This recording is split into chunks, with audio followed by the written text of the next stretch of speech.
मेरे प्रिय 140 करोड़ परिवारजन,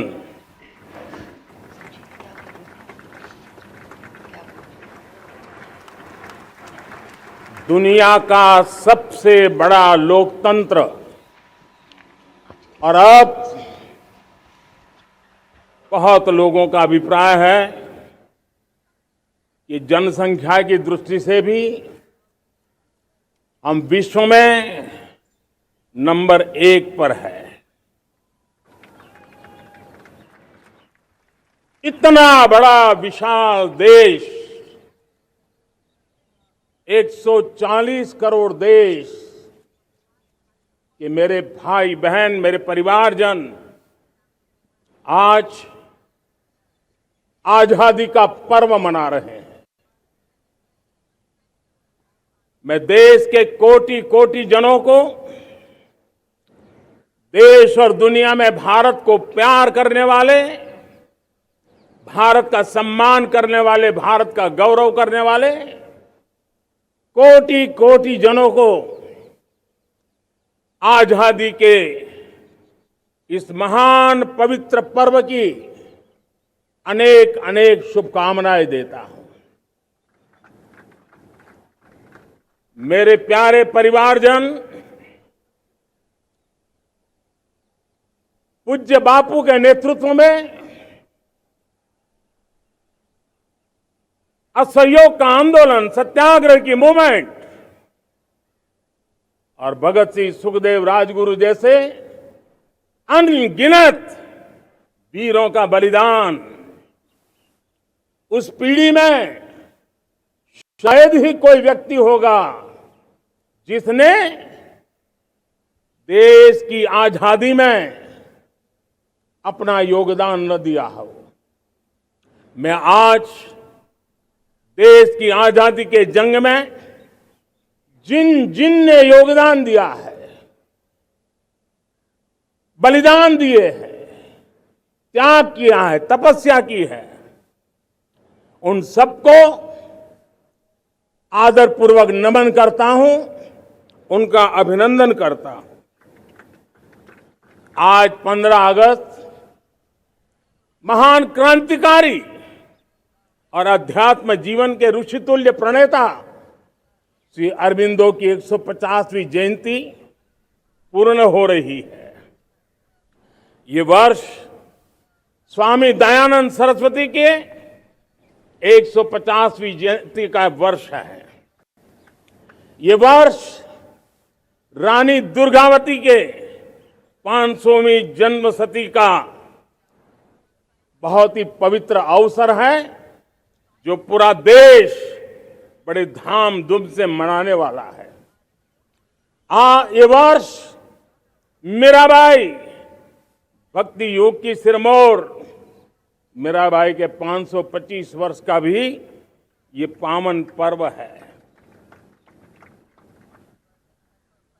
ये बार जो 26 जनवरी हम मनाएंगे वो हमारे गणतंत्र दिवस की 75वीं वर्षगांठ होगी।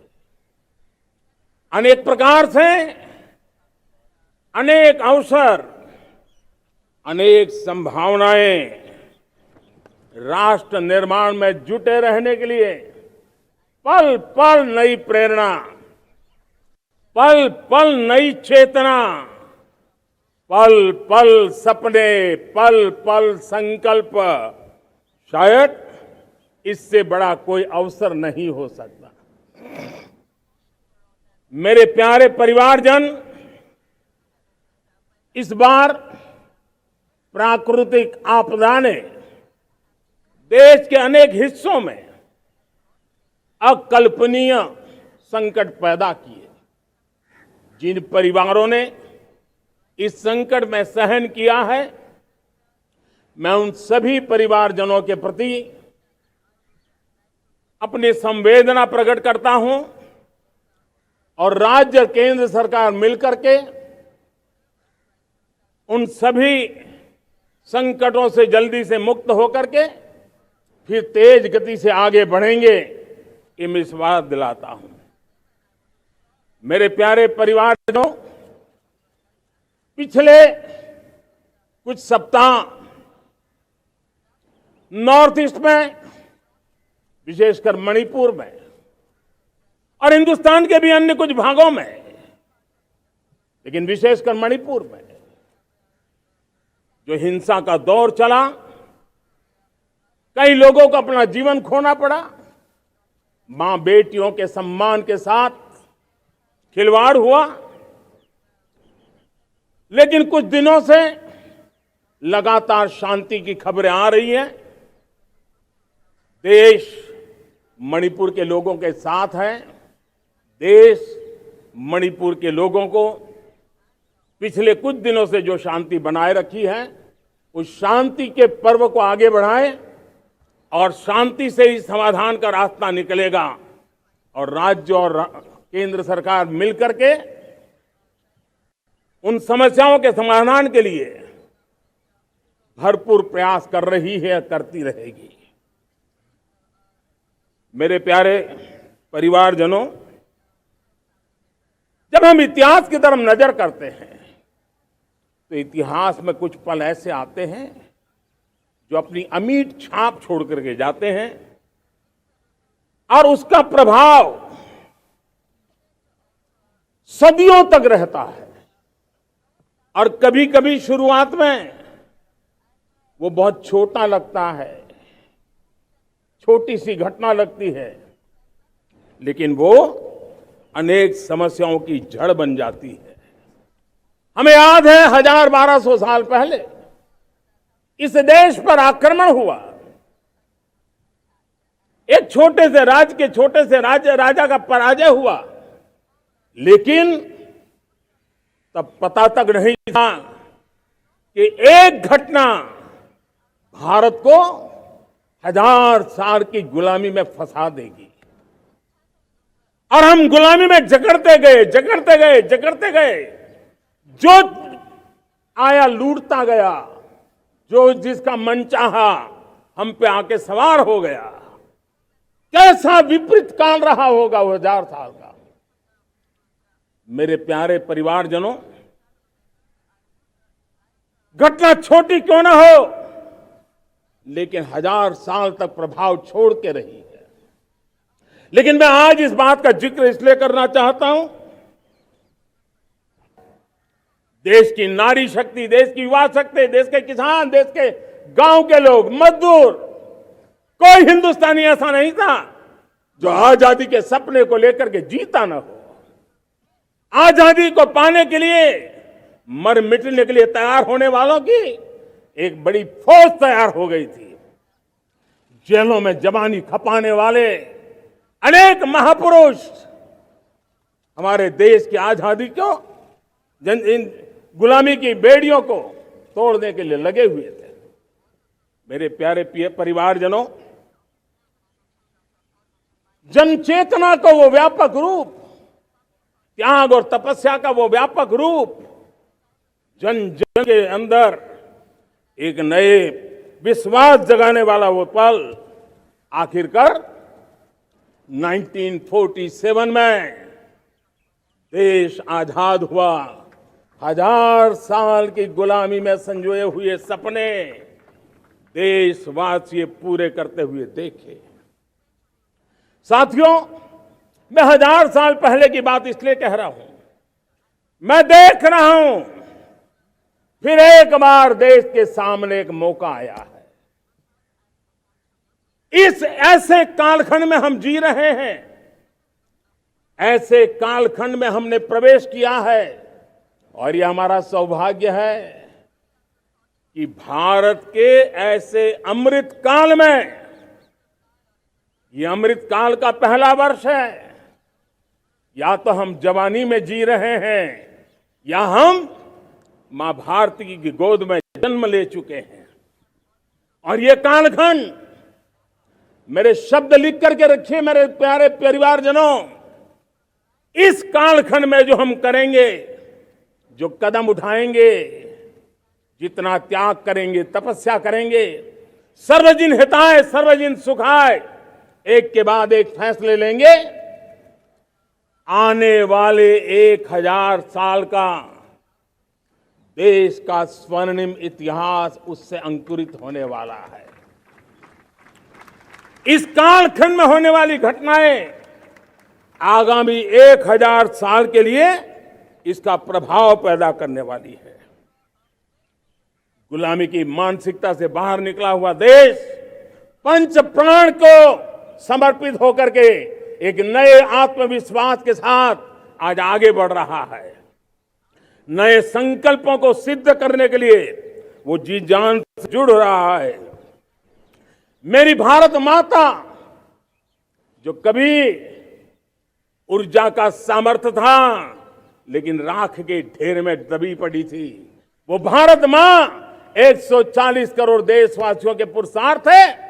उनकी चेतना से, उनकी ऊर्जा से फिर एक बार जागृत हो चुकी है। मां भारती जागृत हो चुकी है और मैं साफ देख रहा हूं दोस्तों, यही कालखंड है। पिछले 9-10 साल हमने अनुभव किया है विश्व भर में भारत की चेतना के प्रति, भारत के सामर्थ्य प्रति एक नया आकर्षण, नया विश्वास, नई आशा पैदा हुई है। और ये प्रकाश पुंज जो भारत से उठा है वो विश्व को उसमें अपने लिए ज्योति नजर आ रही है। विश्व को एक नया विश्वास पैदा हो रहा है। हमारा सौभाग्य है कुछ ऐसी चीजें हमारे पास हैं जो हमारे पूर्वजों ने हमें विरासत में दी है और वर्तमान कालखंड ने गढ़ी है। आज हमारे पास डेमोग्राफी है, आज हमारे पास डेमोक्रेसी है, आज हमारे पास डाइवर्सिटी है। डेमोग्राफी, डेमोक्रेसी और डाइवर्सिटी की ये त्रिवेणी भारत के हर सपने को साकार करने का सामर्थ्य रखती है। आज पूरे विश्व में लोग, वहां देशों की उम्र ढल रही है, ढलाव पर है, तब भारत युवान की तरफ ऊर्जावान होकर के बढ़ रहा है। कितने बड़े गौरव का कालखंड है कि आज 30 साल की कम आयु की जनसंख्या दुनिया में सर्वाधिक कहीं है तो ये मेरे भारत मां की गोद में है, ये मेरे देश में है। और 30 साल से कम उम्र की नौजवान हो मेरे देश के पास हो, कोटि कोटि भुजाएं हो, कोटि कोटि मस्तिष्क हो, कोटि कोटि सपने, कोटि कोटि संकल्प हो, तो भाइयों बहनों, मेरे प्रिय परिवारजनों, हम इच्छित परिणाम प्राप्त करके रह सकते हैं। मेरे प्यारे परिवारजनों, देश का भाग्य ऐसी घटनाएं बदल देती है। यह सामर्थ्य देश के भाग्य को बदल देता है। भारत 1000 साल की गुलामी और आने वाले 1000 साल के भव्य भारत के बीच में पड़ाव पर हम खड़े हैं, एक ऐसी संधि पर खड़े हैं और इसलिए अब हमें न रुकना है न दुविधा में जीना है। मेरे प्यारे प्रिय परिवारजनों, हमें खोई हुई उस विरासत का गर्व करते हुए, खोई हुई समृद्धि को प्राप्त करते हुए, हमें फिर एक बार और ये बात मान के चले, हम जो भी करेंगे, हम जो भी कदम उठाएंगे, हम जो भी फैसला लेंगे, वो अगले 1000 साल तक अपनी दिशा निर्धारित करने वाला है, भारत के भाग्य को लिखने वाला है। मैं आज मेरे देश के नौजवानों को, मेरे देश के बेटे बेटियों को ये जरूर कहना चाहूंगा, जो सौभाग्य आज मेरे युवाओं को मिला है, ऐसा सौभाग्य शायद ही किसी के नसीब होता है जो आपके नसीब हुआ है, और इसलिए हमें ये गंवाना नहीं है। युवा शक्ति पर मेरा भरोसा है, युवा शक्ति में सामर्थ्य है, और हमारी नीतियां, हमारी रीतियां भी उस युवा सामर्थ्य को और बल देने के लिए है। आज मेरे युवाओं ने दुनिया में पहले 3 स्टार्टअप इकोसिस्टम में भारत को स्थान दिला दिया है। विश्व के युवाओं को अचंभा हो रहा है भारत के इस सामर्थ्य को लेकर के, भारत की इस ताकत को देख के। आज दुनिया टेक्नोलॉजी ड्रिवन है और आने वाला युग टेक्नोलॉजी से प्रभावित रहने वाला है, और तब टेक्नोलॉजी में भारत की जो टैलेंट है उसकी एक नई भूमिका रहने वाली है। साथियों, मैं पिछले दिनों G20 समिट में बाली गया था, और बाली में दुनिया के समृद्ध देश, दुनिया के विकसित देश भी, उनके मुखिया मुझे भारत की डिजिटल इंडिया की सफलता के लिए बारीकियों से जानने के लिए इच्छुक थे।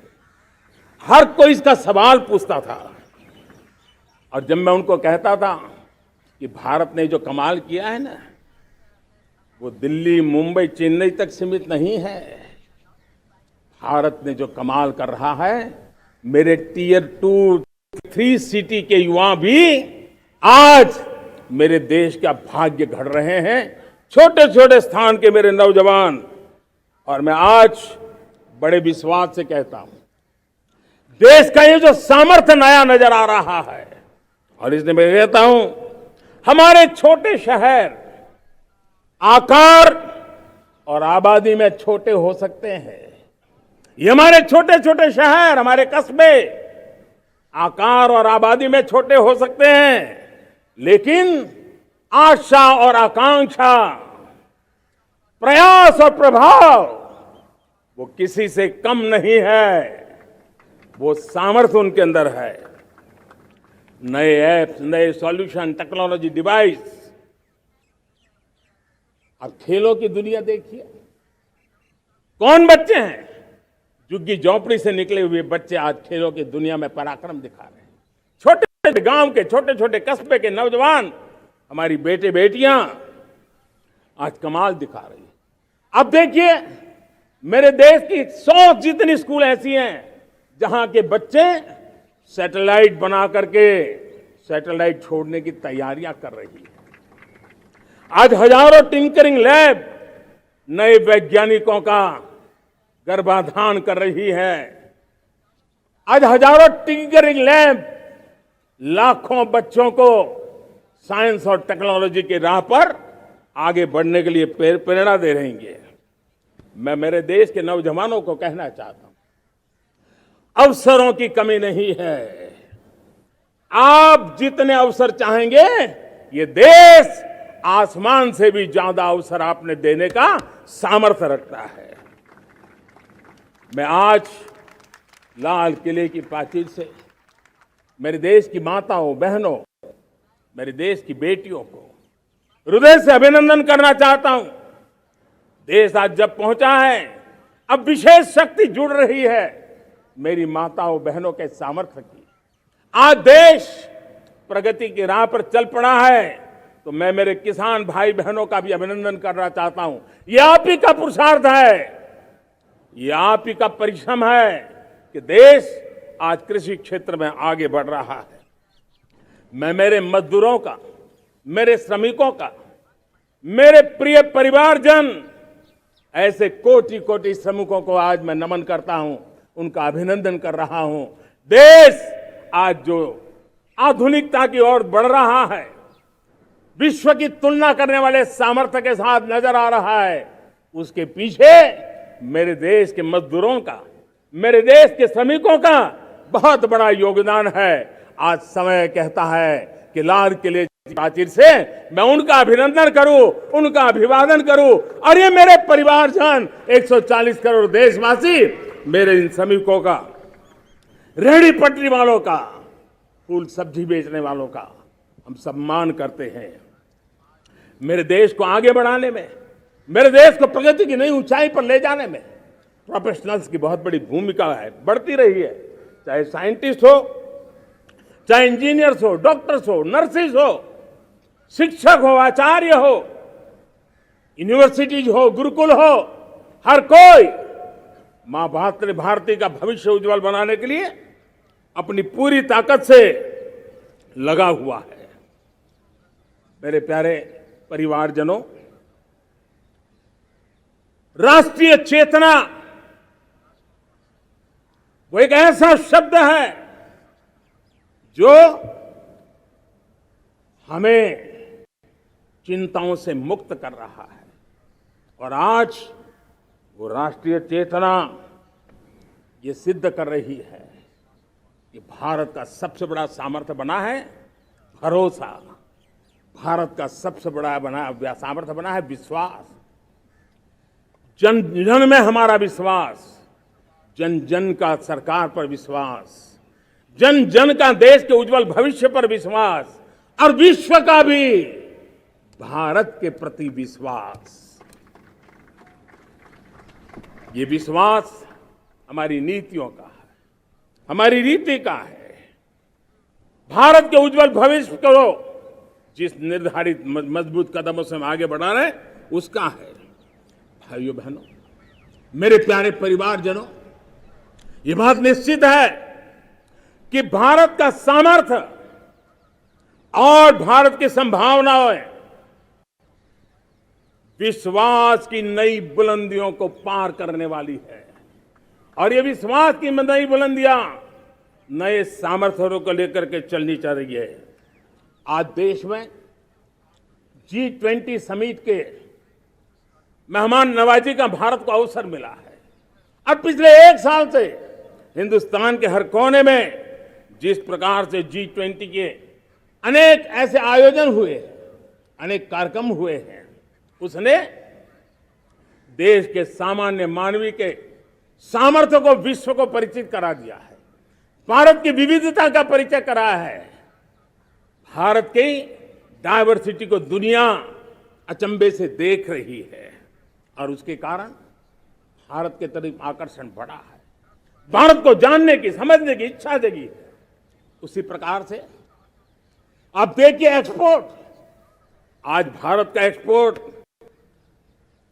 के तेजी से बढ़ रहा है। और मैं कहना चाहता हूं, दुनिया के एक्सपर्ट्स इन सारे मानदंडों के आधार पर कह रहे हैं कि अब भारत रुकने वाला नहीं है। दुनिया की कोई भी रेटिंग एजेंसी होगी वो भारत का गौरव कर रही है। कोरोना काल के बाद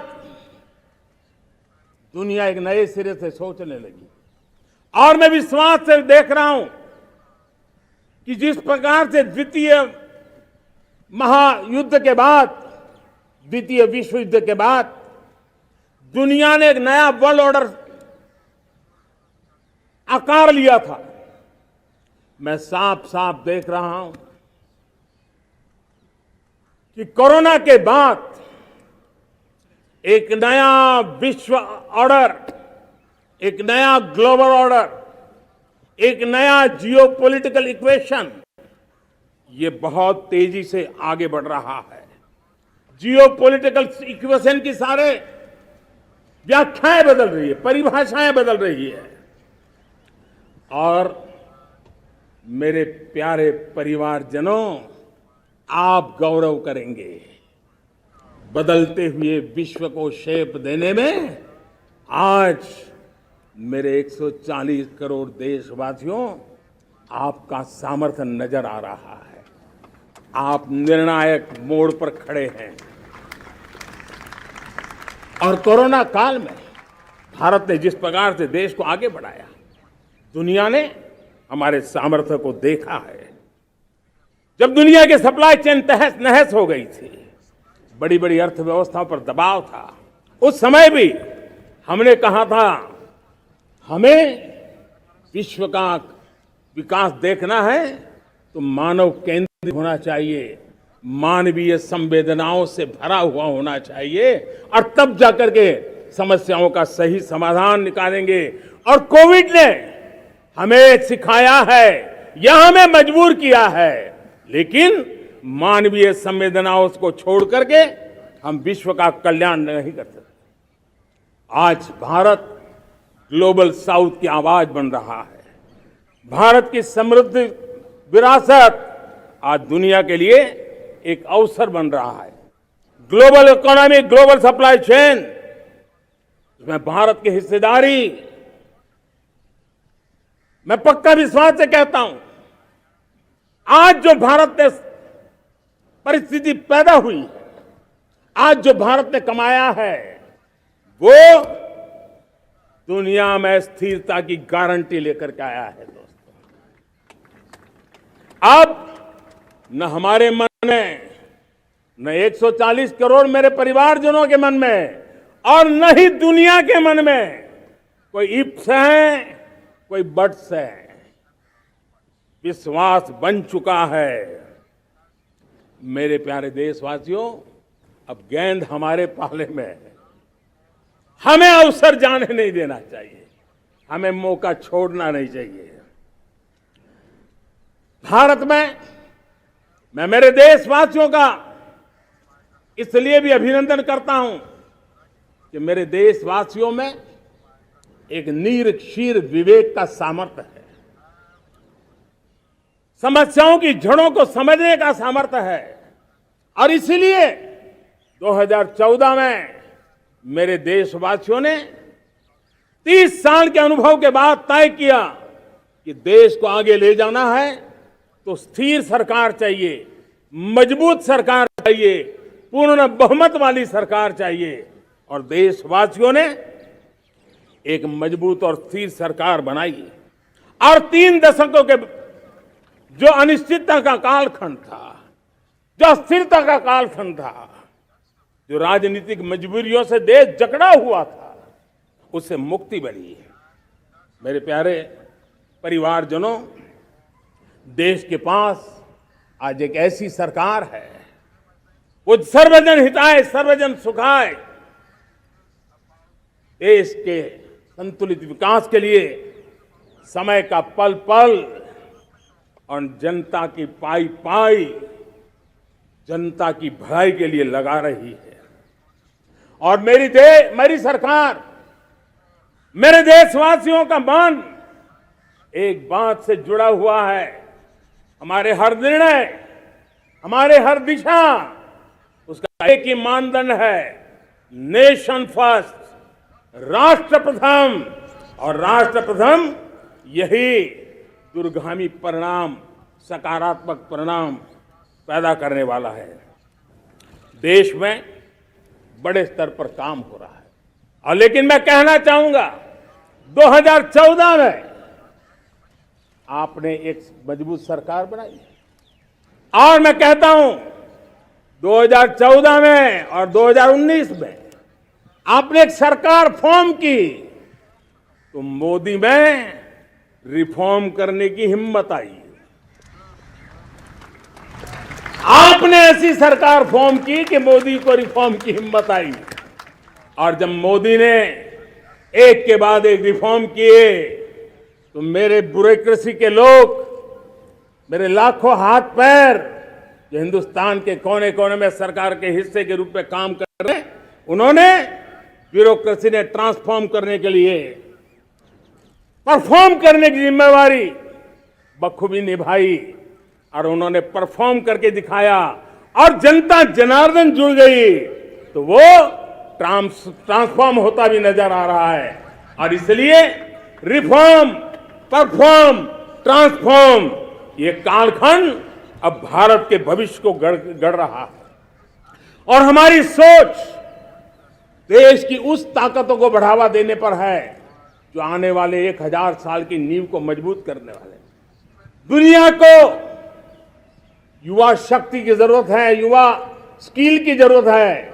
हमने अलग स्किल मिनिस्ट्री बनाई, वो भारत की आवश्यकताओं को तो पूरी करेगी, वो दुनिया की आवश्यकताओं को पूरी करने का भी सामर्थ्य रखेगी।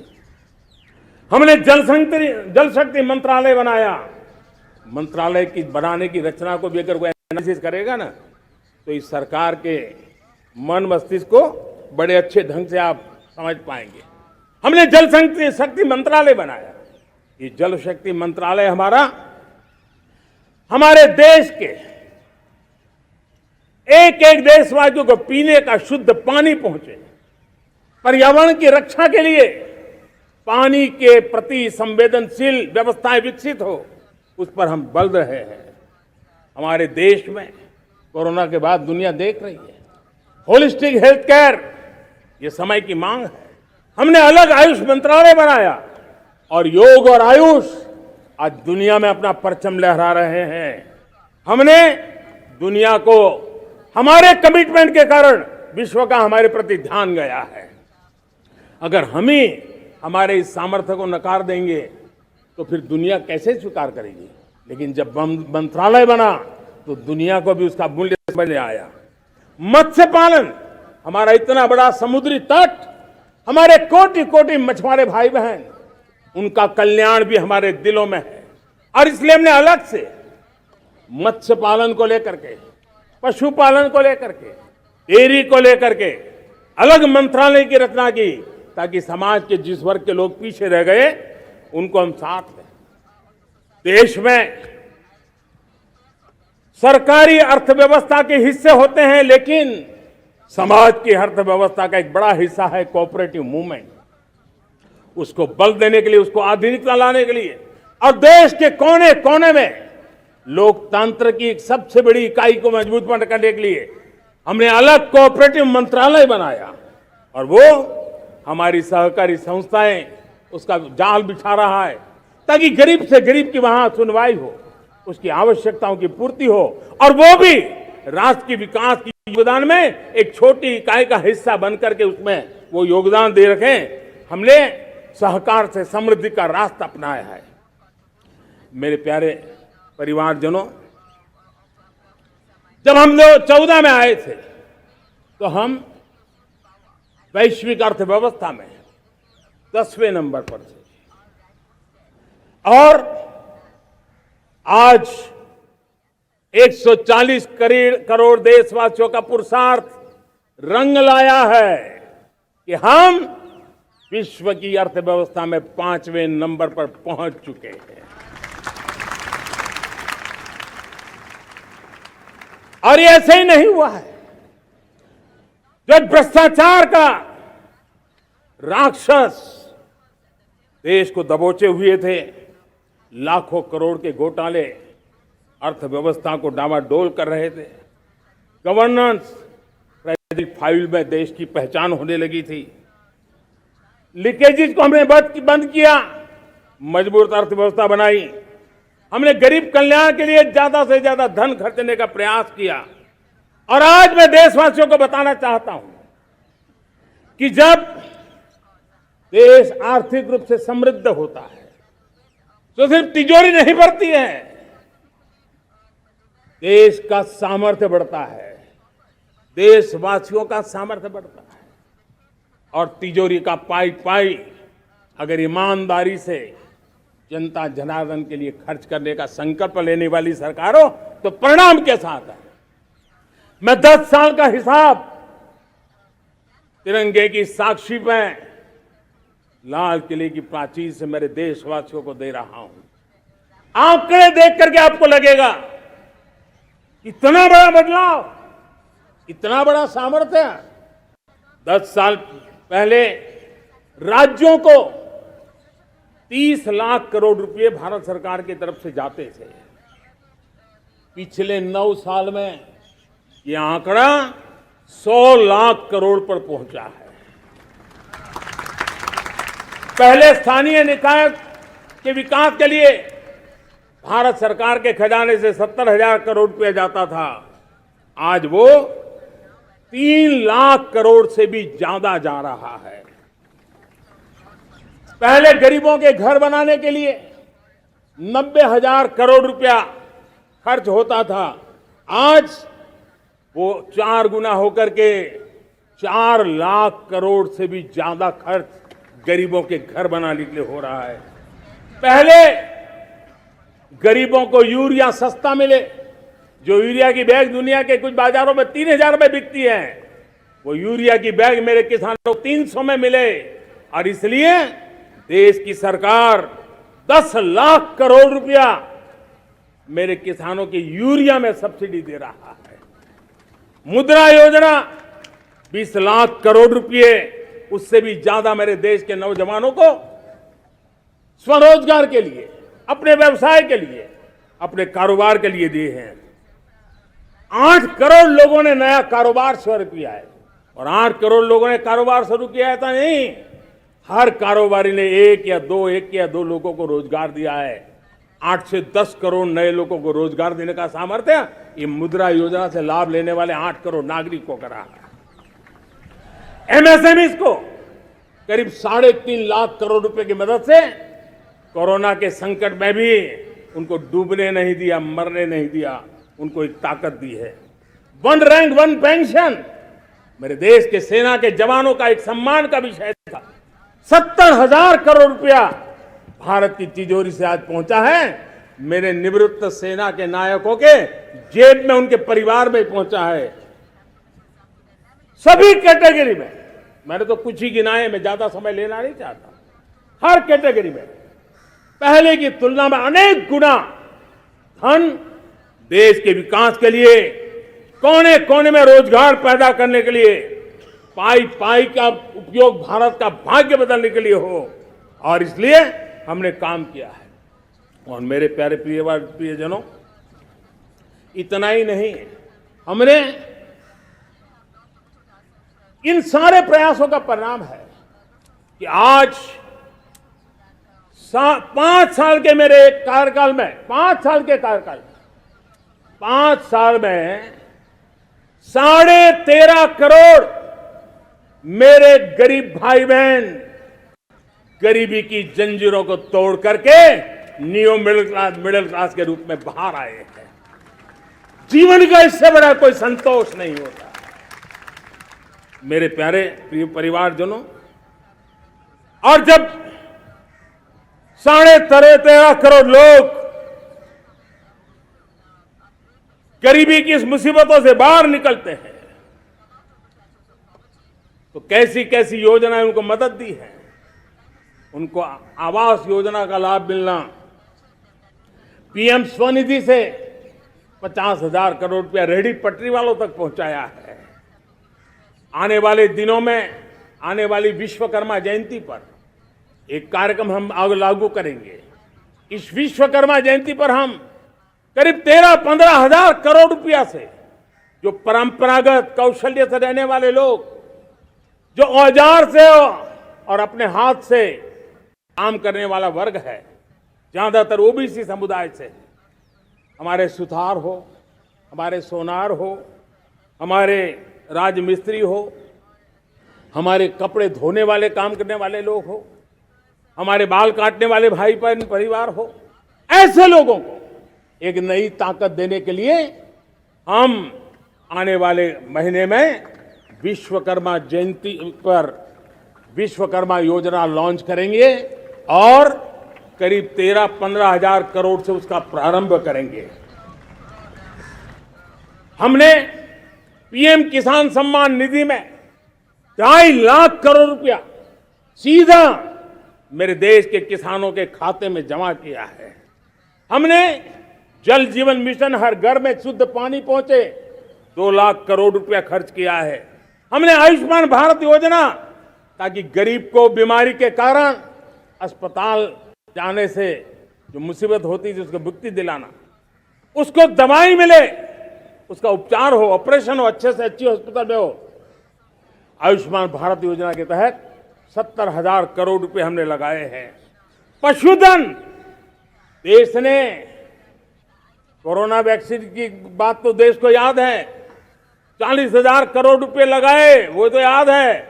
लेकिन आपको जानकर के खुशी होगी, हमने पशुधन को बचाने के लिए करीब 15,000 करोड़ रुपया पशुधन के टीकाकरण के लिए लगाया है। मेरे प्यारे देशवासियों, मेरे प्यारे परिवारजनों, जन औषधि केंद्रों ने देश के सीनियर सिटीजन्स को देश के मध्यम वर्गीय परिवार को एक नई ताकत दी है। जिस संयुक्त परिवार में अगर किसी को एक डायबिटीज जैसा हो जाए, 2,000 रुपया दवाई का बिल स्वाभाविक हो जाता है। हमने जन औषधि केंद्र से जो दवाई बाजार में 100 रुपए में मिलती है, वो 10 रुपया, 15 रुपया, 20 रुपए में दी। और आज देश में 1,000 जन औषधि केंद्रों से मेरे इन बीमारी में जिनको दवाई की जरूरत थी, ऐसे लोगों के करीब 20,000 करोड़ रुपया उनके जेब में बचा है। और ये ज्यादातर मध्यम वर्ग के परिवार के लोग हैं। लेकिन आज उसकी सफलता को देखते हुए मैं देशवासियों को कहना चाहता हूं, जैसे हम एक विश्वकर्मा योजना लेकर के समाज के उस वर्ग को छूने वाले हैं, अब देश में 10,000 जन औषधि केंद्र से हम 25,000 जन औषधि केंद्र का लक्ष्य लेकर के आने वाले दिनों में काम करने वाले हैं। मेरे प्यारे परिवारजनों, जब देश में गरीबी कम होती है तो देश की मध्यम वर्ग की ताकत बहुत बढ़ती है। और अगर दुनिया में, और मैं आपको विश्वास दिलाता हूं, आने वाले 5 साल में मोदी का गारंटी है, देश पहले 3 वैश्विक इकोनॉमी में अपना जगह ले लेगा। ये पक्का जगह ले लेगा। आज जो 13.5 करोड़ गरीबी से बाहर आए हुए लोग हैं, वो एक प्रकार से मध्यम वर्ग की ताकत बन जाते हैं। जब गरीब की खरीद शक्ति बढ़ती है तो मध्यम वर्ग की व्यापार शक्ति बढ़ती है। जब गांव की खरीद शक्ति बढ़ती है तब कस्बे और शहर की आर्थिक व्यवस्था और तेज गति से दौड़ती है। और यही इंटरकनेक्टेड हमारा अर्थचक्र होता है। हम उसको बल लेकर के आगे चलना चाहते हैं। मेरे प्यारे परिवारजनों, शहर के अंदर जो कमजोर लोग रहते हैं, बिना घर को मुसीबत रहती है, मध्यम वर्ग के परिवार अपना खुद का घर का सपना देख रहे हैं, हम उसके लिए भी आने वाले कुछ सालों के लिए एक योजना लेकर के आ रहे हैं। और जिसमें ऐसे मेरे परिवारजन जो शहरों में अपना घर, शहरों में रहते हैं लेकिन किराए के मकान पे रहते हैं, झुग्गी झोपड़ी में रहते हैं, चाल में रहते हैं, अनऑथराइज्ड कॉलोनीज में रहते हैं, ऐसे मेरे परिवारजन अगर अपना मकान बनाना चाहते हैं तो बैंक से जो लोन मिलेगा उसके ब्याज के अंदर राहत देकर के लाखों रुपयों की मदद करने का हमने निर्णय किया है। मेरे मध्यम वर्ग के परिवार को जब 2 लाख से 7 लाख इनकम टैक्स की सीमा बढ़ जाती है तो सबसे बड़ा लाभ सैलरी क्लास को होता है, मेरे मध्यम वर्ग को होता है। इंटरनेट का डेटा बहुत महंगा था 2014 के पहले, आज दुनिया का सबसे सस्ता इंटरनेट का डेटा का खर्चा हो रहा है।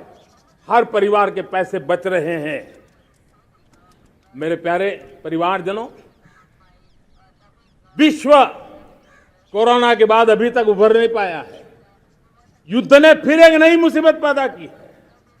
आज दुनिया महंगाई के संकट से जूझ रही है। पूरी दुनिया की अर्थव्यवस्था को महंगाई ने दबोच के रखा है। हम भी दुनिया से जिन सामान की जरूरत होती है लाते हैं, तो हमें सामान तो इंपोर्ट करते हैं, हमारा दुर्भाग्य है कि हमें महंगाई भी इंपोर्ट करनी पड़ती है, क्योंकि पूरी दुनिया को महंगाई ने जकड़ के रखा है। लेकिन मेरे प्यारे परिवारजनों, भारत ने महंगाई को नियंत्रित रखने के लिए भरसक प्रयास किए हैं। पिछले कालखंड की तुलना में हमें सफलता भी मिली है, लेकिन इतने से संतोष नहीं मान सकते। दुनिया से हमारी चीजें अच्छी है, इतने बात से हम सोच नहीं सकते। मुझे तो मेरे देशवासियों को महंगाई की बोझ कम से कम हो, इस दिशा में और भी कदम उठाने हैं और हम उस कदम को उठा के रहेंगे। मेरा प्रयास निरंतर जारी रहेगा। मेरे प्यारे परिवारजनों, आज देश अनेक क्षमताओं को लेकर के आगे बढ़ रहा है। देश आधुनिकता की तरफ आगे बढ़ने के लिए काम कर रहा है। आज देश रिन्यूएबल एनर्जी पे काम कर रहा है। आज देश ग्रीन हाइड्रोजन पे काम कर रहा है। देश की स्पेस पे क्षमता बढ़ रही है, तो देश की डीप सी मिशन में भी सफलता के साथ आगे चल रहा है। देश में रेल आधुनिक हो रही है, तो वंदे भारत बुलेट ट्रेन भी आज देश के अंदर काम कर रही है। गांव गांव पक्की सड़कें बन रही है, तो इलेक्ट्रिक बसें, मेट्रो की रचना भी आज देश में हो रहे हैं। आज गांव गांव तक इंटरनेट पहुंच रहा है, तो क्वांटम कंप्यूटर के लिए भी देश तय कर रहता है। नैनो यूरिया, नैनो डीएपी, उस पर काम हो रहा है, तो दूसरी तरफ जैविक खेती पर भी हम बल दे रहे हैं। आज किसान उत्पादक संघ एफपीओ का निर्माण हो रहा है, तो हम सेमीकंडक्टर का भी निर्माण करने के लिए चाह रहे हैं। हम दिव्यांग जनों के लिए एक सुगम भारत के निर्माण के लिए काम करते हैं, तो हम पैरालंपिक में भी हिंदुस्तान का तिरंगा झंडा गाड़ने के लिए मेरे दिव्यांग जनों को सामर्थ्यवान बना रहे हैं। हम खिलाड़ियों को स्पेशल ट्रेनिंग दे रहे हैं।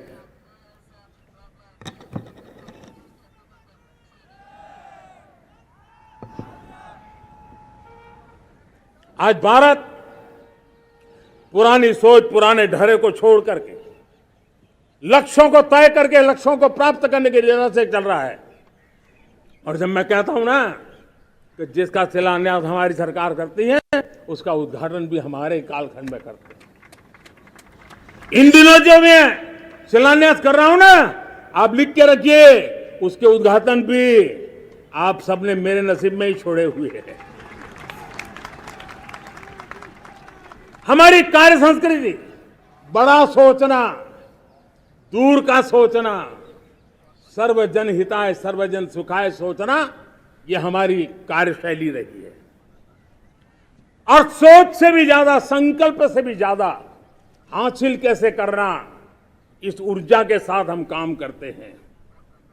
हमने आजादी के काल अमृत महोत्सव में 75,000 अमृत सरोवर बनाने का संकल्प किया था। उस समय हमने हर जिले में 75 अमृत सरोवर बनाने का संकल्प किया था। करीब 50-55 हजार अमृत सरोवर की कल्पना की थी, लेकिन आज करीब 75,000 अमृत सरोवर का काम निर्माण हो रहा है। ये अपने आप में बहुत बड़ा काम हो रहा है। जनशक्ति और जल शक्ति की ये ताकत भारत के पर्यावरण की रक्षा में भी काम आने वाली है। 18,000 गांवों तक बिजली पहुंचाना, जनधन बैंक खाते खोलना, बेटियों के लिए शौचालय बनाना, सारे टारगेट समय के पहले पूरी शक्ति से पूरे करेगा। और जब भारत ठान लेता है तो उसे पूरा करके रहता है। ये हमारा ट्रैक रिकॉर्ड कहता है। 200 करोड़ वैक्सीनेशन का काम, दुनिया हमें जब पूछती है 200 करोड़ सुनती है, उनकी आंखें फट जाती है। इतना बड़ा काम ये मेरे देश के आंगनवाड़ी वर्कर, हमारी आशा वर्कर, हमारी हेल्थ वर्कर, उन्होंने करके दिखाया। यह मेरे देश का सामर्थ्य है। 5G को रोल आउट किया, दुनिया में सबसे तेज गति से 5G रोल आउट करने वाला मेरा देश है। 700 से अधिक जिलों तक हम पहुंच चुके हैं और अब 6G की भी तैयारी कर रहे हैं। हमने टास्क फोर्स बना दिया है। रिन्यूएबल एनर्जी, हम टारगेट से पहले चले हैं। हमने रिन्यूएबल एनर्जी 2030 का जो टारगेट तय किया था, 21-22 में इसको पूरा कर दिया। हमने इथेनॉल में 20% ब्लेंडिंग की बात कही थी, वो भी हमने समय से 5 साल पहले पूरा कर दिया। हमने $500 बिलियन के एक्सपोर्ट की बात की थी, वो भी समय के पहले $500 बिलियन से ज्यादा कर दिया। हमने तय किया, जो हमारे देश में 25 साल से चर्चा हो रही थी कि देश में नई संसद बने, पार्लियामेंट का कोई सत्र ऐसा नहीं था नई संसद के। ये मोदी है, समय के पहले नई संसद बना करके रख दिया। मेरे प्यारे भाई बहनों, ये काम करने वाली सरकार है, निर्धारित लक्ष्यों को पार करने वाली सरकार है। ये नया भारत है, ये आत्मविश्वास से भरा हुआ भारत है। ये संकल्पों को चरितार्थ करने के लिए जी जान से जुटा हुआ भारत है। और इसलिए ये भारत न रुकता है, ये भारत न थकता है, ये भारत न हाँफता है और न ही ये भारत हारता है। और इसलिए मेरे प्यारे परिवारजनों,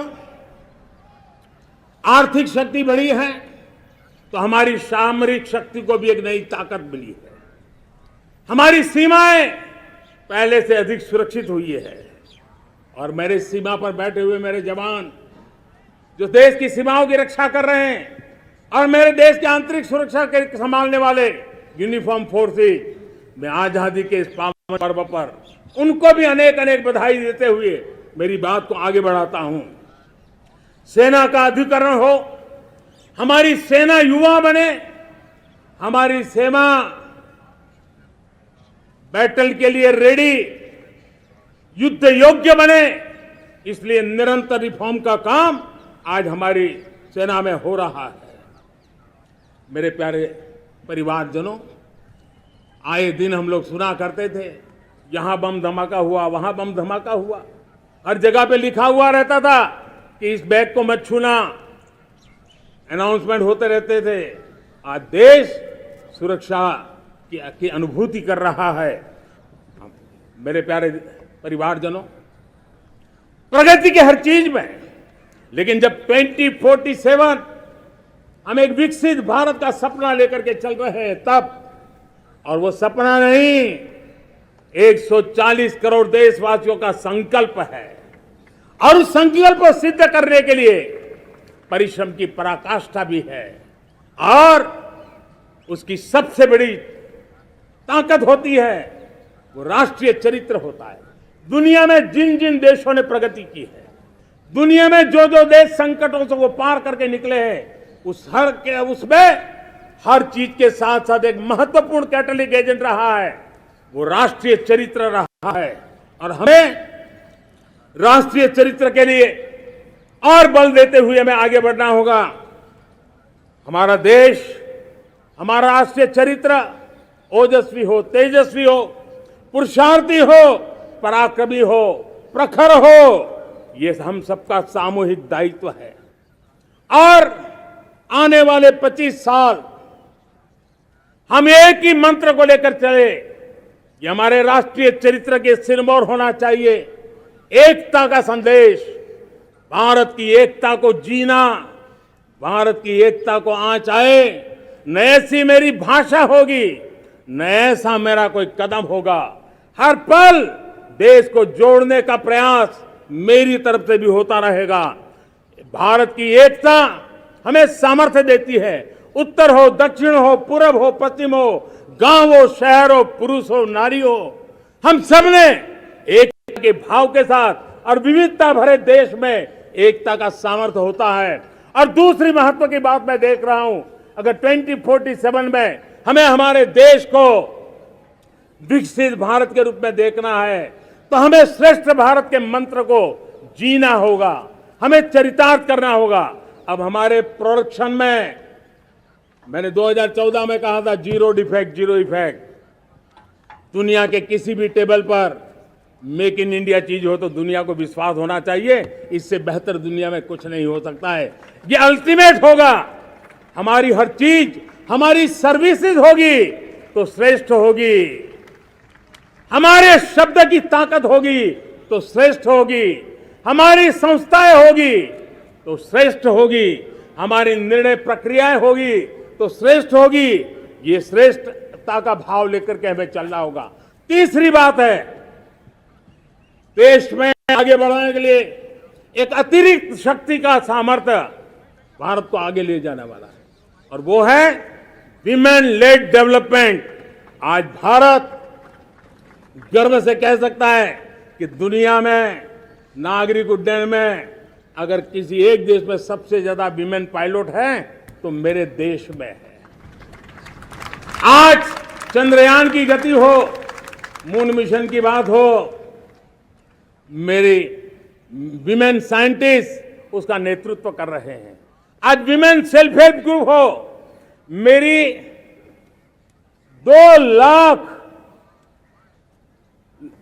2 करोड़ लखपति दीदी का लक्ष्य लेकर के आज विमेन सेल्फ हेल्प ग्रुप पे हम काम कर रहे हैं। हम हमारी नारी शक्ति के सामर्थ्य को बढ़ावा देते हुए विमेन लेड डेवलपमेंट के, और जब G20 में मैंने विमेन लेड डेवलपमेंट के विषय को बढ़ाया है तो पूरा G20 समूह इसके महत्व को स्वीकार कर रहा है और उसके महत्व को स्वीकार कर करके वो उसको बहुत बल दे रहे हैं। उसी प्रकार से भारत विविधताओं से भरा देश है। असंतुलित विकास के हम शिकार रहे हैं। मेरा पराया का के कारण हमारे देश के कुछ हिस्से उसके शिकार रहे हैं। अब हमें रीजनल एस्पिरेशंस को, संतुलित विकास को बल देना है और रीजनल एस्पिरेशंस को लेकर के उस भावना को हमें सम्मान देते हुए, जैसे हमारी भारत मां का कोई, हमारा शरीर का कोई अंग अगर अविकसित रहे तो हमारा शरीर विकसित नहीं माना जाएगा। हमारा शरीर का कोई अंग दुर्बल रहे तो हमारा शरीर स्वस्थ नहीं माना जाएगा। वैसे ही मेरी भारत माता, उसका कोई एक भूभाग भी, समाज का तबका भी अगर दुर्बल रहे तो मेरी भारत माता समर्थ है, स्वस्थ है, ऐसा बैठ करके हम नहीं बैठ सकते। और इसलिए रीजनल एस्पिरेशंस को हमने एड्रेस करने की आवश्यकता है और इसलिए हम समाज का सर्वांगीण विकास हो, सर्वस्पर्शी विकास हो, भूभाग के हर क्षेत्र को उसकी अपनी ताकत को खिलने का अवसर मिले, उस दिशा में आगे बढ़ना चाहते हैं। मेरे प्यारे परिवारजनों, भारत एक मदर ऑफ डेमोक्रेसी है। भारत मॉडल ऑफ डाइवर्सिटी भी है।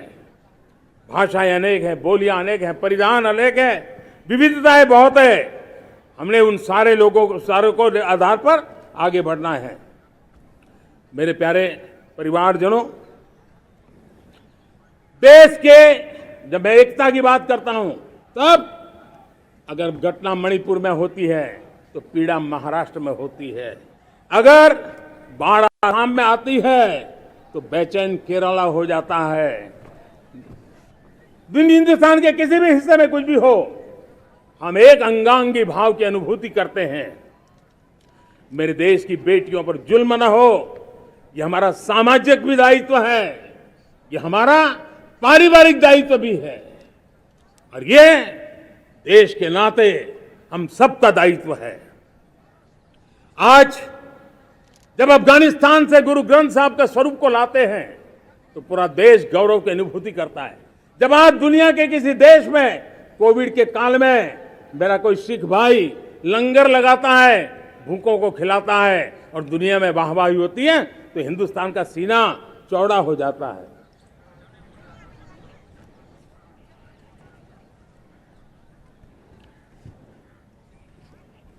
मेरे प्यारे परिवारजनों, हमारे लिए जब नारी सम्मान की बात करते हैं, मुझे अभी एक देश में दौरा कर रहा था, तो वहां एक बहुत ही सीनियर मिनिस्टर, उसने मुझे एक सवाल पूछा। उसने कहा, आपके यहां बेटियां साइंस और इंजीनियरिंग के विषयों की पढ़ाई करती हैं क्या? उसमें क्या था? मैंने उनको कहा, आज मेरे देश में लड़कों से ज्यादा बेटियां आज स्टेम यानी साइंस, टेक्नोलॉजी, इंजीनियरिंग और मैथ्स, अधिकतम भाग मेरी बेटियां ले रही। तो उनके लिए अचरज था। ये सामर्थ्य आज हमारे देश का देख रहा है।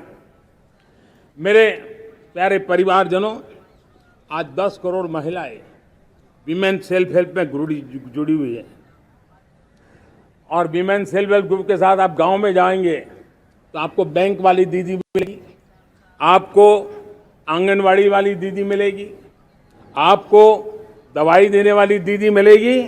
और अब मेरा सपना है 2 करोड़ लखपति दीदी बनाने का, गांव में 2 करोड़ लखपति दीदी। और इसके लिए एक नया अभिगम भेजा। साइंस और टेक्नोलॉजी, हमारे गांव की महिलाओं का भी सामर्थ्य देखता हूं मैं, और इसलिए हम एक नई योजना सोच रहे हैं कि हमारे एग्रीकल्चर सेक्टर में टेक्नोलॉजी आए, एग्रीटेक को बल मिले। इसलिए विमेन सेल्फ हेल्प ग्रुप की बहनों को हम ट्रेनिंग देंगे, ड्रोन चलाने की, ड्रोन रिपेयरिंग की हम ट्रेनिंग देंगे और हजारों ऐसे विमेन सेल्फ हेल्प ग्रुप को भारत सरकार ड्रोन देगी, ट्रेनिंग देगी और हमारे एग्रीकल्चर के काम में ड्रोन की सेवाएं उपलब्ध हो। इसके लिए हम शुरुआत करेंगे। प्रारंभ हम 15,000 विमेन सेल्फ हेल्प ग्रुप के द्वारा ये ड्रोन की उड़ान का हम आरंभ कर रहे हैं। मुझे विश्वास है कि इसके कारण हमारे परिवारजनों का,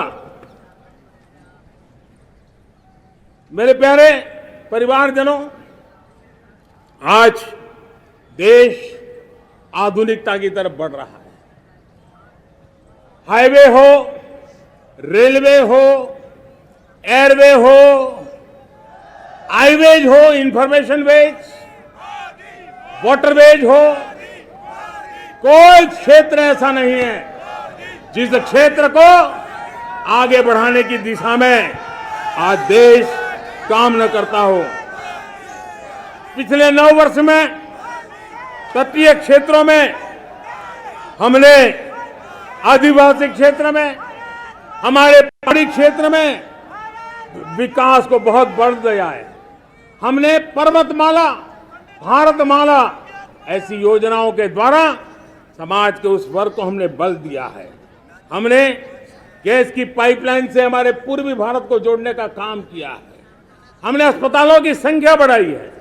हमने डॉक्टर की सीटें बढ़ाई है ताकि हमारे बच्चे डॉक्टर बनने का सपना पूरा कर सके। हमने मातृभाषा में पढ़ाने पर बल दिया है। अब मातृभाषा में वो पढ़ाई कर सके उस दिशा में। और मैं भारत के सुप्रीम कोर्ट का भी धन्यवाद करता हूं कि भारत की सुप्रीम कोर्ट ने कहा है कि आप जो जजमेंट देंगे उसका जो ऑपरेटिव पार्ट होगा वो जो अदालत में आया है उसकी भाषा में उसको उपलब्ध होगा। मातृभाषा का महात्म्य आज बढ़ रहा है। मेरे प्यारे भाई परिवारजनों, आज तक हमारे देश के जो बॉर्डर विलेज हैं, हमने वाइब्रेंट बॉर्डर विलेज का एक कार्यक्रम शुरू किया है। और वाइब्रेंट बॉर्डर विलेज अब तक इसके लिए कहा जाता था देश का आखिरी गांव। हमने उस पूरी सोच को बदला है। वो देश का आखिरी गांव नहीं है। सीमा पर जो नजर आ रहा है वो मेरे देश का पहला गांव है। अगर सूरज उगता है पूरब में तो उस तरफ के गांव में पहली सूरज की किरण आती है। अगर सूरज ढलता है तो इस तरफ के गांव में आखिरी किरण उसका लाभ मिलता है। ये मेरे पहले गांव है और मुझे खुशी है कि आज मेरे इस कार्यक्रम के विशेष मेहमान, ये जो पहले गांव है, सीमावर्ती गांव है, उसके 600 प्रधान आज इस लाल किले की प्राचीर के इस महत्वपूर्ण कार्यक्रम का हिस्सा बनने के लिए आए। पहली बार वो इतनी दूर तक आए हैं, नए संकल्प और सामर्थ्य के साथ जुड़ने के लिए आया है। मेरे प्यारे परिवारजनों, हमने संतुलित विकास के लिए एस्पिरेशनल डिस्ट्रिक्ट, एस्पिरेशनल ब्लॉक की कल्पना की और आज उसके सुखद परिणाम मिल रहे हैं। आज राज्य के जो नॉर्मल पैरामीटर्स हैं, जो एस्पिरेशनल डिस्ट्रिक्ट कभी बहुत पीछे थे, वो आज राज्य में भी अच्छा करने लग गए हैं। और मुझे विश्वास है कि आने वाले दिनों में ये हमारे आकांक्षी जिले, हमारे आकांक्षी बॉल अवश्य आगे बढ़ेंगे। जैसे मैंने कहा था, भारत का चरित्र की चर्चा कर रहा था, तो मैंने पहला कहा था भारत की एकता, दूसरा कहा था भारत श्रेष्ठता की तरफ बल दें, तीसरा कहा था विमेन लेड डेवलपमेंट की मैंने बात कही थी। और मैं आज एक बात और कहना चाहता हूं कि हम जैसे रीजनल एस्पिरेशन, मैंने चौथी बात कही थी, 5वीं महत्व की बात, और भारत ने उस दिशा में जाओ, और वो है हमारा राष्ट्रीय चरित्र विश्व मंगल के लिए सोचने वाला होना चाहिए। हमें देश को इतना मजबूत बनाना है जो विश्व मंगल के लिए भी अपनी भूमिका अदा करे। और आज कोरोना के बाद मैं देख रहा हूं जिस प्रकार से संकट की घड़ी में देश ने दुनिया की मदद की, उसका परिणाम है कि आज दुनिया में हमारा देश एक विश्व मित्र के रूप में, विश्व का अटूट साथी के रूप में आज मेरे देश की पहचान बनी है। हमें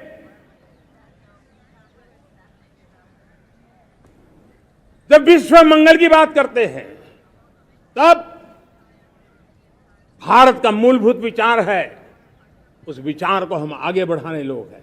और मुझे खुशी है कि आज अमेरिकी संसद के भी कई चुने हुए गणमान्य प्रतिनिधि भी आज हमारे 15 अगस्त के इस अवसर में हमारे बीच में मौजूद है।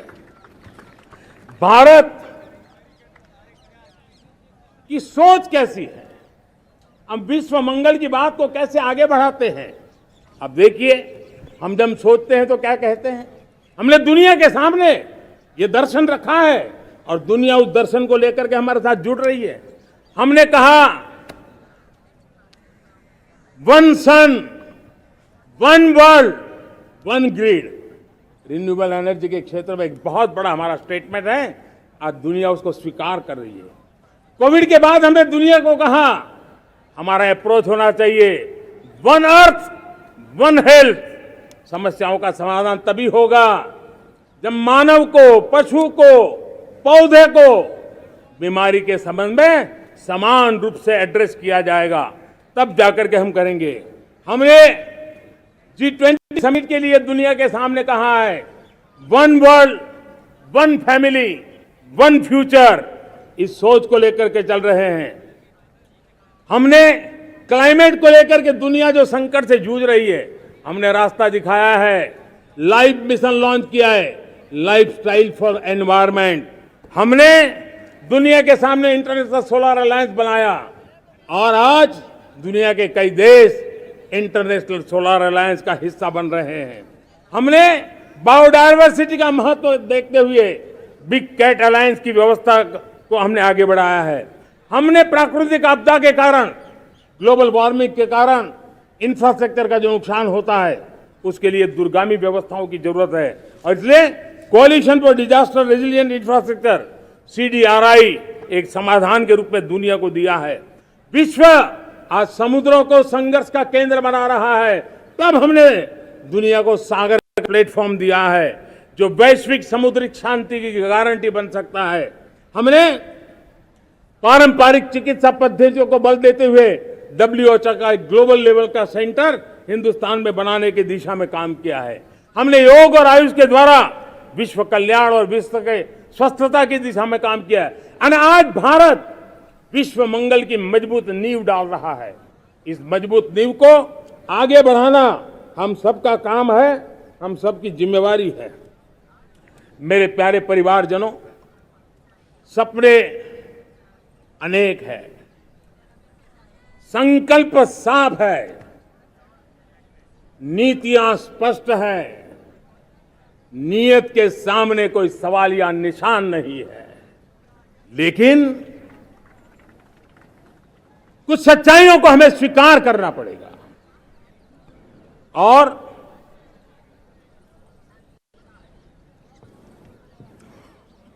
उसके समाधान के लिए मेरे प्रिय परिवारजनों, मैं आज लाल किले से आपकी मदद मांगने आया हूं। मैं लाल किले से आपके आशीर्वाद मांगने आया हूं, क्योंकि पिछले सालों मैंने देश को जो समझा है, देश की आवश्यकताओं को जो मैंने परखा है और अनुभव के आधार पर मैं कह रहा हूं कि आज गंभीरतापूर्वक उन चीजों को हमें लेना होगा। आजादी के अमृतकाल में 2047 में जब देश आजादी के 100 साल मनाएगा, उस समय दुनिया में भारत का तिरंगा झंडा विकसित भारत का तिरंगा झंडा होना चाहिए।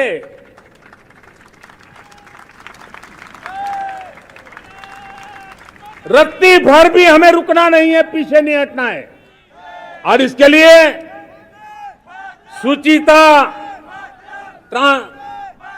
पारदर्शिता और निष्पक्षता, ये पहली मजबूती की जरूरत है।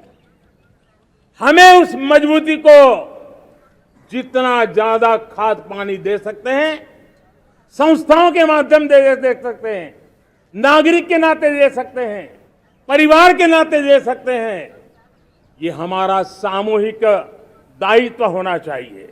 और इसलिए पिछले 75 साल का इतिहास देखिए, भारत के सामर्थ्य में कोई कमी नहीं थी। अरे जो देश कभी सोना की चिड़िया कहा जाता था, वो देश क्यों न फिर से उस सामर्थ्य को लेकर के खड़ा हो सकता है। मेरा अटूट विश्वास है साथियों, मेरे प्रिय परिवारजनों, मेरा अखंड अटूट एक निष्ठ विश्वास है कि 2047 में जब देश आजादी के 100 साल मनाएगा, मेरा देश विकसित भारत बन के रहेगा। और ये मैं मेरे देश के सामर्थ्य के आधार पर कह रहा हूं, मेरे उपलब्ध संसाधनों के आधार पर कह रहा हूं, और सबसे ज्यादा 30 से कम आयु वाली मेरी युवा शक्ति के भरोसे कह रहा हूं, मेरी माताओं बहनों के सामर्थ्य के भरोसे कह रहा हूं। लेकिन उसके सामने अगर कोई रुकावट है, कुछ विकृतियां पिछले 75 साल में ऐसे घर गई है, हमारी समाज व्यवस्था का ऐसा हिस्सा बन गई है कि कभी कभी तो हम आंख भी बंद कर देते हैं। अब आंख बंद करने का समय नहीं है। अगर सपनों को सिद्ध करना है, संकल्प को पार करना है, तो हमें ये आंख मिचौली बंद करके, आंख में आंख मिला करके 3 बुराइयों से लड़ना बहुत समय की मांग है। हमारे देश की सारी समस्याओं की जड़ में भ्रष्टाचार ने दिमक की तरह देश की सारी व्यवस्थाओं को, देश के सामर्थ्य को पूरी तरह नोच लिया है। भ्रष्टाचार से मुक्ति, भ्रष्टाचार के खिलाफ जंग हर इकाई में, हर क्षेत्र में। और मैं देशवासियों, मेरे प्रिय परिजनों, ये मोदी के जीवन का कमिटमेंट है। ये मेरे व्यक्तित्व का एक कमिटमेंट है कि मैं भ्रष्टाचार के खिलाफ लड़ाई लड़ता रहूंगा। दूसरा, हमारे देश को नोच लिया है परिवारवाद ने। इस परिवारवाद ने देश को जिस प्रकार से जकड़ के रखा है, उसने देश के लोगों का हक छीना है। और तीसरी बुराई तुष्टीकरण की है। ये तुष्टीकरण में भी देश के मूलभूत चिंतन को, देश के सर्व समावेशक हमारे राष्ट्रीय चरित्र को दाग लगा दिए हैं, तहस नहस कर दिया है इन लोगों ने। और इसलिए मेरे प्यारे देशवासियों, इसलिए मेरे प्यारे परिवारजनों, हमें इन 3 बुराइयों के खिलाफ पूरे सामर्थ्य के साथ लड़ना है। भ्रष्टाचार, परिवारवाद, तुष्टीकरण, ये चुनौतियां हमारे, ये ऐसी चीजें पनपी है जो हमारे देश के लोगों का जो आकांक्षा है उसका दमन करती है। हमारे देश के कुछ लोगों के पास जो छोटा मोटा सामर्थ्य है उसका शोषण करती है। ये ऐसी चीजें हैं जो हमारे लोगों की आशा आकांक्षाओं को सवाल या निशान में गाड़ देती है। हमारे गरीब हो, हमारे दलित हो, हमारे पिछड़े हो, हमारे पसमानदा हो, हमारे आदिवासी भाई बहन हो, हमारी माताएं बहनें हो, हमने सबने उनके हकों के लिए इन 3 बुराइयों से मुक्ति पानी है। हमें भ्रष्टाचार के खिलाफ एक नफरत का माहौल बनाना है। जैसे गंदगी हमें नफरत पैदा करती है ना मन में, गंदगी पसंद नहीं है, ये सार्वजनिक जीवन की इससे बड़ी कोई गंदगी नहीं हो सकती। और इसलिए हमारे स्वच्छता अभियान को एक नया मोड़ ये भी देना है कि हमें भ्रष्टाचार से मुक्ति पानी है। सरकार टेक्नोलॉजी से भ्रष्टाचार की मुक्ति के लिए बहुत प्रयास कर रही है। आपको जानकर के हैरानी होगी, इस देश में पिछले 9 साल में एक काम मैंने ऐसे किया, आंकड़ा सुनोगे तो लोगों का मोदी ऐसा करता है जैसे 10 करोड़ लोग करीब करीब जो गलत फायदा उठाते थे वो मैंने रोक दिया।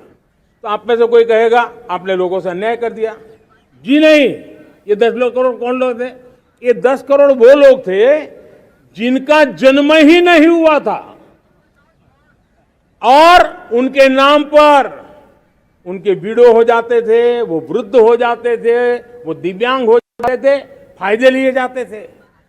10 करोड़ ऐसे बेनामी जो चीजें चलती थी उसको रोकने का पवित्र काम, भ्रष्टाचारियों की संपत्ति जो हमने जब्त की है ना, वो पहले की तुलना में 20 गुना ज्यादा की है। मेरे प्यारे परिवारजनों, ये आपकी कमाई का पैसा लोग लेकर के भागे थे, 20 गुना ज्यादा संपत्ति को जब्त करने का। और इसलिए लोगों की मेरे प्रति नाराजगी होना बहुत स्वाभाविक है, लेकिन मुझे भ्रष्टाचार के खिलाफ की लड़ाई को आगे बढ़ाना है। हमारे सरकारी व्यवस्था ने पहले कैमरा के सामने तो कुछ हो जाता था, लेकिन बाद में चीजें अटक जाती थी। हमने पहले की तुलना में कई गुना ज्यादा अदालत में चार्जशीट की है और अब जमानतें भी नहीं मिलती हैं। वैसी पक्की व्यवस्था को लेकर के हम आगे बढ़ रहे हैं, क्योंकि हम ईमानदारी से भ्रष्टाचार के खिलाफ लड़ रहे हैं। आज परिवारवाद और तुष्टीकरण, इसने देश का बहुत बड़ा दुर्भाग्य किया है।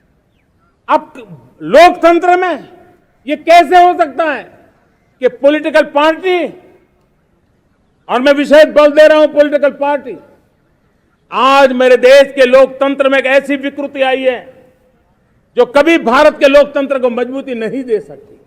और वो क्या है बीमारी? परिवारवादी पार्टियां। और उनका तो मंत्र क्या है? Party of the family, by the family and for the family.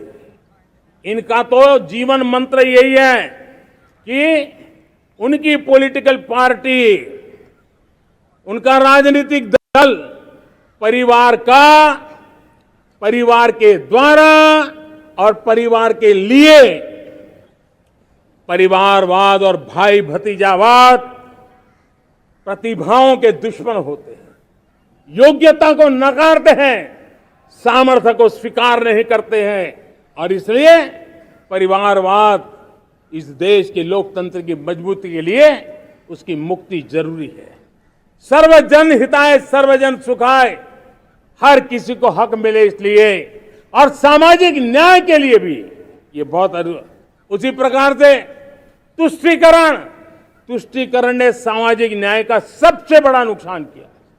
अगर सामाजिक न्याय को तबाह किसने किया है तो ये तुष्टीकरण की सोच, तुष्टीकरण की राजनीति, तुष्टीकरण का सरकारी योजनाओं का तरीका, इसने सामाजिक न्याय को मौत के घाट उतार दिया है। और इसलिए हमें तुष्टीकरण, भ्रष्टाचार, ये विकास का सबसे बड़ा दुश्मन है। अगर देश विकास चाहता है, देश 2047 विकसित भारत का सपना का साकार करना चाहता है, तो हमारे लिए आवश्यक है कि हम किसी भी हालत में देश में भ्रष्टाचार को सहन नहीं करेंगे। इस मूड को लेकर के चलना चाहिए। मेरे प्यारे परिवारजनों, हम सबका एक बहुत बड़ा महत्वपूर्ण दायित्व है। आपने जिस प्रकार से जिंदगी जी है, हमारे आने वाली पीढ़ी को ऐसी जिंदगी जीने के लिए मजबूर करना, यह हमारा गुनाह है। यह हमारा दायित्व है कि हमारे आने वाली पीढ़ी को हम ऐसा समृद्ध देश दें, ऐसा संतुलित देश दें, ऐसा सामाजिक न्याय की धरोहर वाला देश दें, ताकि छोटी छोटी चीजों को पाने के लिए उन्हें कभी भी संघर्ष न करना पड़े। हम सभी का कर्तव्य, हर नागरिक का कर्तव्य है, और ये अमृत काल कर्तव्य काल है। हम कर्तव्य से पीछे नहीं हो सकते। हमें वो भारत बनाना है जो पूज्य बापू के सपनों का था। हमें वो भारत बनाना है जो हमारे स्वतंत्र सेनानियों का सपना था। हमें वो भारत बनाना है जो हमारे वीर शहीदों का था, हमारी वीरांगनाओं का था, जिन्होंने मातृभूमि के लिए अपना जीवन दे दिया था। मेरे प्यारे परिवारजनों, मैं जब 2014 में आपके पास आया था, तब 2014 में मैं परिवर्तन का वादा लेकर के आया था। 2014 में मैंने आपको वादा किया था मैं परिवर्तन लाऊंगा, और 140 करोड़ मेरे परिवारजन, आपने मुझ पे भरोसा किया और मैंने विश्वास पूरा करने की कोशिश की। रिफॉर्म, परफॉर्म, ट्रांसफॉर्म,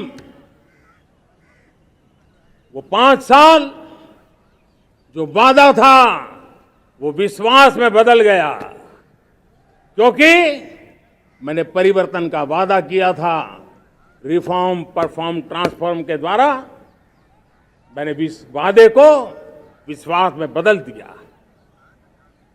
कठोर परिश्रम किया है, देश के लिए किया है, शान से किया है, सिर्फ और सिर्फ नेशन फर्स्ट, राष्ट्र सर्वोपरि, इस भाव से किया है। 2019 में परफॉर्मेंस के आधार पर आप सबने मुझे फिर से आशीर्वाद दिया, परिवर्तन का वादा मुझे यहां ले आया, परफॉर्मेंस मुझे दोबारा ले आया, और आने वाले 5 साल अभूतपूर्व विकास के हैं। 2047 के सपने को साकार करने का सबसे बड़ा स्वर्णिम पल आने वाले 5 साल है।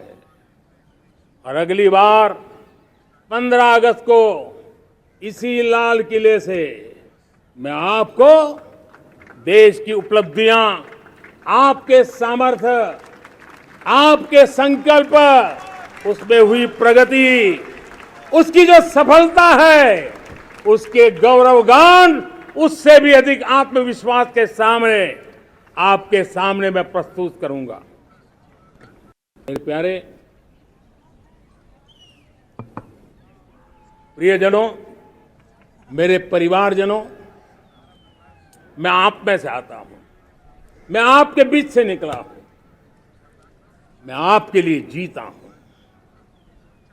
अगर मुझे सपना भी आता है तो आपके लिए आता है, अगर मैं पसीना भी बहाता हूं तो आपके लिए बहाता हूं, क्योंकि इसलिए नहीं कि आपने मुझे दायित्व दिया है, मैं इसलिए कर रहा हूं कि आप मेरे परिवारजन हैं, और आपके परिवार के सदस्य के नाते मैं आपके किसी दुख को देख नहीं सकता हूं, मैं आपके सपनों को चूर चूर होते नहीं देख सकता हूं, मैं आपके संकल्प को सिद्धि तक ले जाने के लिए आपका एक साथी बन करके, आपका एक सेवक बन करके, आपके साथ जुड़े रहने का, आपके साथ जीने का, आपके लिए जूझने का मैं संकल्प लेकर के चला हुआ इंसान हूं। और मुझे विश्वास है हमारे पूर्वजों ने आजादी के लिए जो जंग लड़ा था, जो सपने देखे थे, वो सपने हमारे साथ है। आजादी के जंग में जिन्होंने बलिदान दिया था, उनके आशीर्वाद हमारे साथ है। और 140 करोड़ देशवासियों को एक ऐसा अवसर आया है, ये अवसर हमारे लिए एक बहुत बड़ा संबल लेकर के आया है। और इसलिए मेरे प्यारे प्रियजनों, आज जब मैं अमृतकाल में आपके साथ बात कर रहा हूं, ये अमृतकाल का पहला वर्ष है। ये अमृतकाल के पहले वर्ष पर जब मैं आपसे बात कर रहा हूं, तो मैं आपको पूरे विश्वास से कहना चाहता हूं, चलता चलाता काल चक्र, चलता चलाता काल चक्र, अमृत काल का भाल चक्र, चलता चलाता काल चक्र, अमृत काल का भाल चक्र। सबके सपने, सबके सपने अपने सपने, सबके सपने अपने सपने, पनपे सपने सारे, सबके सपने अपने सपने पन पे सपने सारे। धीर चले वीर चले, धीर चले वीर चले, चले युवा हमारे। धीर चले वीर चले, चले युवा हमारे। नीति सही, नीति सही, रीति नहीं। नीति सही, रीति नहीं। गति सही, गति सही, राह नहीं। गति सही, राह नहीं। चुनो, चुनो चुनौती, चुनो चुनौती सीना तान। चुनो चुनौती सीना तान। जग में बढ़ाओ देश का नाम। चुनो चुनौती सीना तान, जग में बढ़ाओ देश का नाम।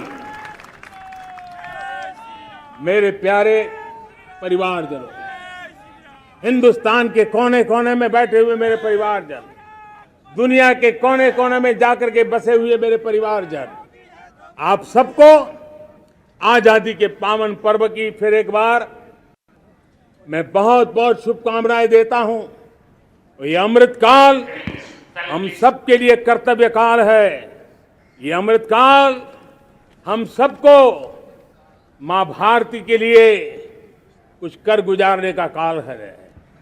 आजादी का जब जंग चल रहा था 1947 के पहले जो पीढ़ी ने जन्म लिया था, उन्हें देश के लिए मरने का मौका मिला था। वो देश के लिए मरने के लिए मौका नहीं छोड़ते थे, लेकिन हमारे नसीब में देश के लिए मरने का मौका नहीं है। लेकिन हमारे लिए देश के लिए जीने का ये इससे बड़ा कोई अवसर नहीं होता। हमें पल पल देश के लिए जीना है। इसी संकल्प के साथ इस अमृत काल में 140 करोड़ देशवासियों के सपने संकल्प भी बनाने हैं। 140 करोड़ देशवासियों के संकल्प को सिद्धि में भी परिवर्तित करना है। और 2047 का जब तिरंगा झंडा फहरेगा तो विश्व एक विकसित भारत का गुणगान करता होगा। इसी विश्वास के साथ, इसी संकल्प के साथ मैं आप सबको अनेक अनेक शुभकामनाएं देता हूं, बहुत बहुत बधाई देता हूं। जय हिंद, जय हिंद, जय हिंद। भारत माता की, भारत माता की, भारत माता की। वंदे वंदे वंदे। बहुत बहुत धन्यवाद।